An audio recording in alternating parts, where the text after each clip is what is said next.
Okay, so after the abomination of Nightmare on Elm Street Part 2, the series finally got back on track with Nightmare on Elm Street Part 3, Dream Warriors. Now, what makes this a much better movie is that A, the character of Nancy is back, yay! B, there are some new characters introduced, and also we find out they have dream powers, which they use in order to help the good guys defeat Freddy and stuff like that. And also, we learn a little bit more about Freddy's backstory, and mainly about learning about who his mom was and all that other stuff and yada yada yada. So yeah, there you go. So, basic plot of this movie is that we're introduced to a new heroine, sorry, named Kristen, who in this movie is played by Patricia Arquette, but in the next movie, she's played by a totally different actress. Why? I have no idea. But still, Kristen ends up in a psychiatric ward where she meets some other kids who, of course, have various dream powers, and of course, throughout the movie, they utilize those dream powers in order to defeat Freddy. Unfortunately, not all of them make it to the end, but some of them do have some really impressive dream powers. Like Kristen, whose, initial dream power, the one that we see right off the bat, is that she has the ability to pull people into her dreams to help her out, which comes in very handy when she's fighting against Freddy, and of course pulls Nancy into her dream, which really helps her out, which is a good thing.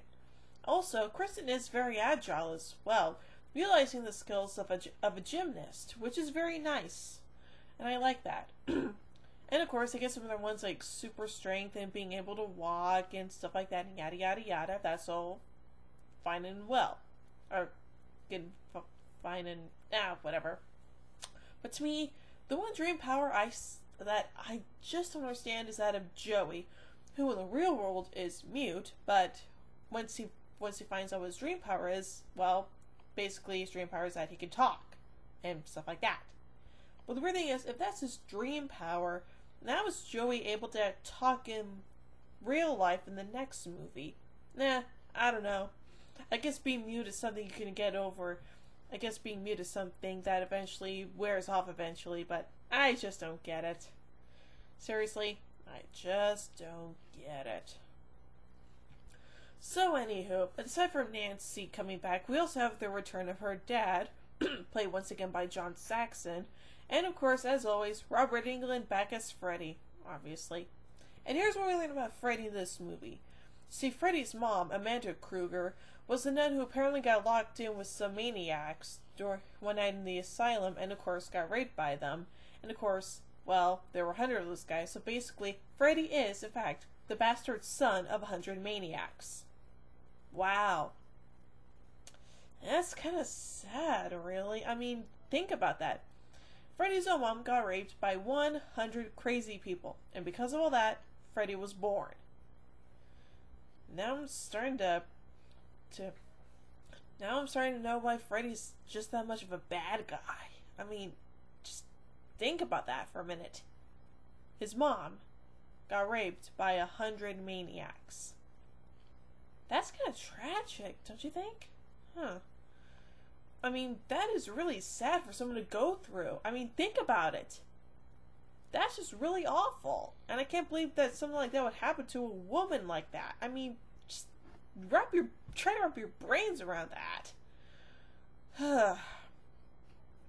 But anywho, so, what's the plan to defeat Freddy this time? Well, simple.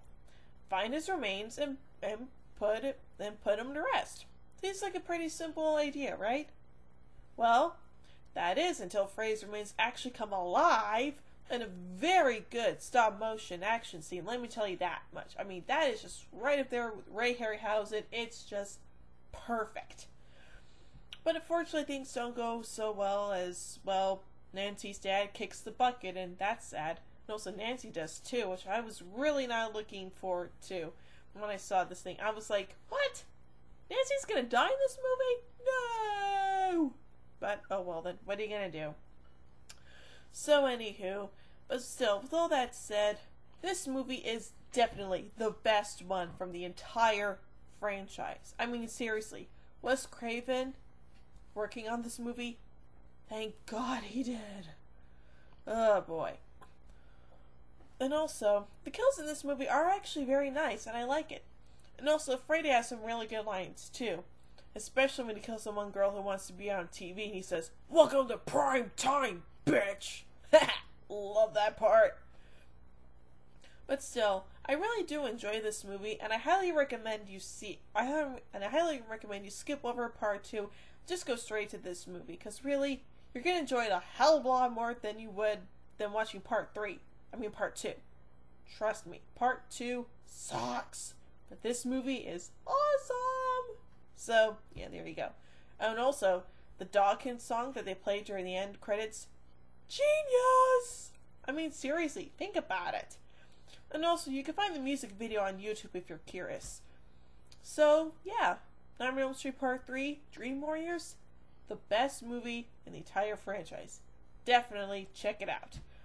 So, until I do my review of Part 4, The Dream Master, live long and prosper, peace out, bye.